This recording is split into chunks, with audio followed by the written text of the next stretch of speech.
Blessed day mga kamasa. Ito na naman ang inyong kamasa lumabas ng bahay at every time na ako ay lalabas at may matadaanan akong halaman na pwedeng itanim.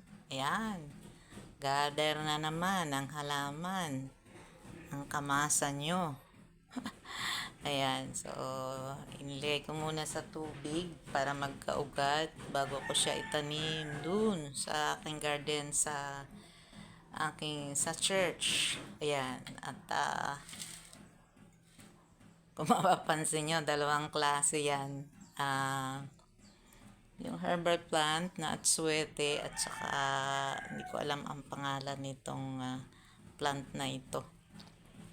Sa yon ang isa kong aaliwan. Kapag may nakikita akong halamang pananim, ay kukuha ako ng pananim.